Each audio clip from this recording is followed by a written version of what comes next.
If you don't know what that's from Rhys Hoskins getting revenge with a nice little slow trot around the bases. And if you don't know what happened, okay, we will talk about it in this recap as the Phillies win 6-0. It wasn't a pretty road trip whatsoever. We go 2-5 in the 7 games. It sucked. Let's be real, it sucked. But we won this baseball game, and that's nice momentum to ride back home with against the Marlins. A nice 6-0 victory. You have us taking an early lead in this game. First inning, JT Realmuto doubles. Bryce Harper responds with a double of his own, and we have 1 run. From there, I mean, it took a long time for us to produce more runs, but Vinny V stepped in and did his job. He goes 5 innings, 3 hits, 0 earned runs. He walked 3, and he struck out 6. He grinded through these games. Through these innings in this game. He had a couple big strikeouts on Wilson Ramos. He was grinding. There were men on. He got out of it. He worked a ton, but he was very successful at the end of the day, not allowing any earned runs. Would I like more innings from Vince Velasquez, more than 5? Yeah, but he was really solid today, and he's been great so far this season. In his 4 starts so far this season, he has a 1.99 ERA, a 1.01 whip, and he's holding opponents to a batting average of 195. Vinny V has really surprised me, and maybe he's feeling the pressure of having to get it done. Coming into this season, he knew he was that 5th guy, and this was before we knew Nick Pivetta would blow up the way he did, but he maybe felt the pressure, and he stepped up and really has been something that I have been impressed with, without a doubt. He was very good today, and so was our bullpen. Our bullpen of Nishak, Sir Anthony Dominguez, Adam Morgan came in, and Nicasio came in when the game kind of got out of hand here because, like I said, we didn't score runs for quite some time, but when we did, it was in the 8th inning. And it starts off with Bryce Harper getting a triple. Franco knocks him in. Cesar gets on. We move base runners around. Goslin ends up coming off the bench. He provides a nice little RBI. How do you do? Roman Quinn bunts down the first base side. He squeezes in a run. We scored 3 runs in the 8th inning, playing a little bit of small ball after a Rhys Hoskins triple, and we're up 4-0. Now, Roman Quinn ends up leaving the game due to injury. It's a shame. I mean, right now, he hasn't been good at all at the plate. He's been overmatched. He kind of looked like Scott Kingery from last year, so he hasn't been great whatsoever, but the poor kid just can't stay healthy. He ends up having to leave the game again. I don't know what to tell you. People wanted him to play this year over Odubel Herrera. Let's trade Odubel. We got Roman Quinn. I was never sold on that, and once again here we are informed that the kid really just cannot stay on the diamond. I don't know what to tell you anymore. I'm leaning towards, all right, I don't know if he's going to be able to get many more chances here, and that's just reality. But that's not where we stopped. So once it's 4-0, we get into the 9th inning, and understanding who's coming up for the Phillies, top of the lineup, Bryce Harper, right? Rhys Hoskins. The Mets play a little bit of a mind game, play a little hardball. They throw Rhame back in. Rhame's the guy who threw over Rhys Hoskins' head yesterday in a 9-0 game in the 9th inning. Twice. He threw over his head back, and it was crazy, all the way to the backstop, and the Mets announcers are saying it was unintentional. Come on, we all know baseball. Man up. Just man up. You know you did it on purpose. And he did it again, not as bad as the first throw, but it was high and inside there. And Rhys Hoskins puts a bomb down the left field line, out of here, and goes for a nice 34.23 second trot around the bases. Takes his time.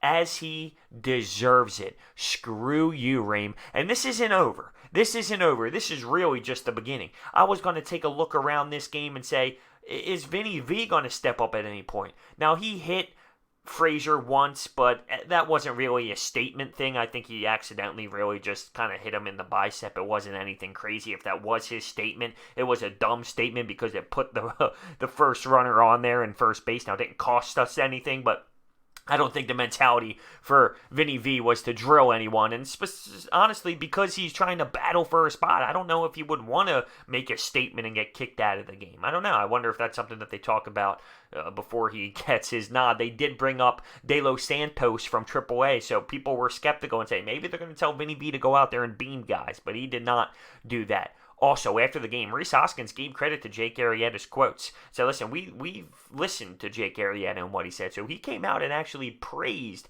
Arrieta for what he said to the media and said, wake up call. And now we're 13-11 and we're tied for first. Again, this division is going to be such a dogfight. This is what it's going to be all season long. The Braves won a game.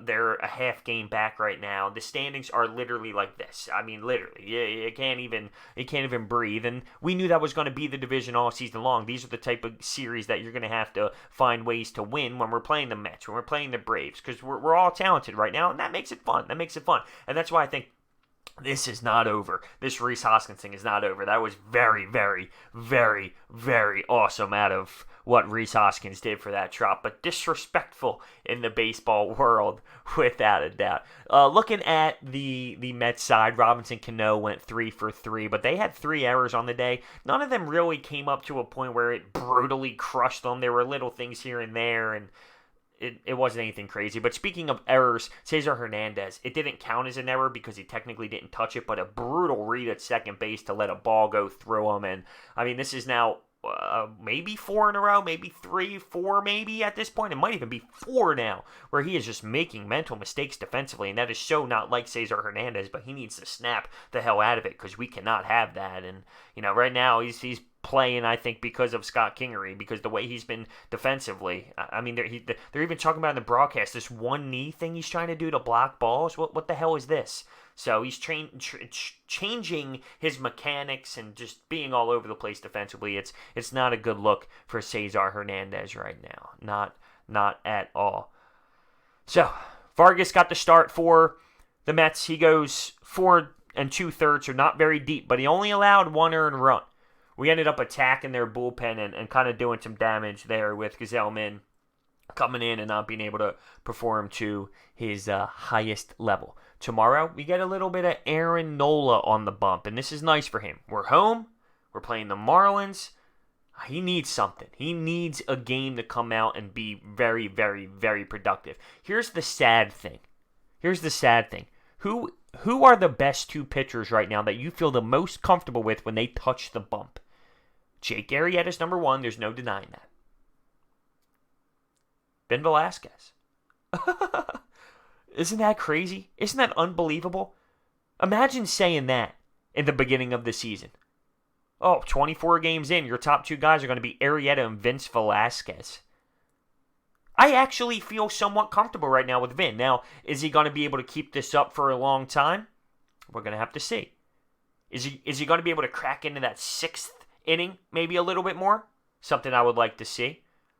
But he's got it right now. He's got the swagger. He's got the confidence. And I'm really liking what I see out of Vin. I really am. Bryce, outside of that double that he had in the first inning, he walked in the 9th, and he struck out 3 times in a row there.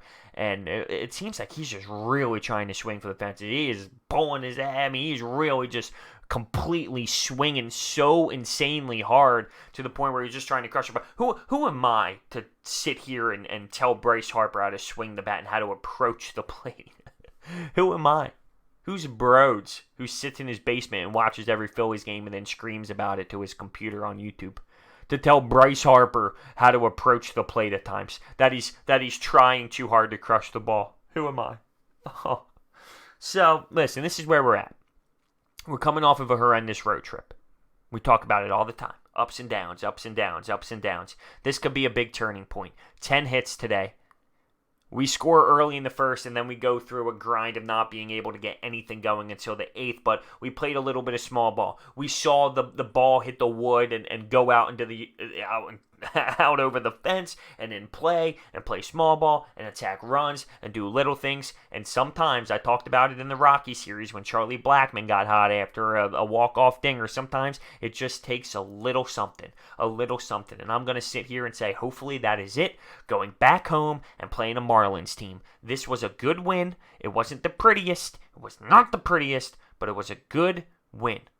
I'm saying this, the road trip was not the prettiest. So let me know in the comment section what you thought about Rhys Hoskins. Because let's be real, that's the storyline with this one. Genius, in my opinion, that 34.23 second trot around the base.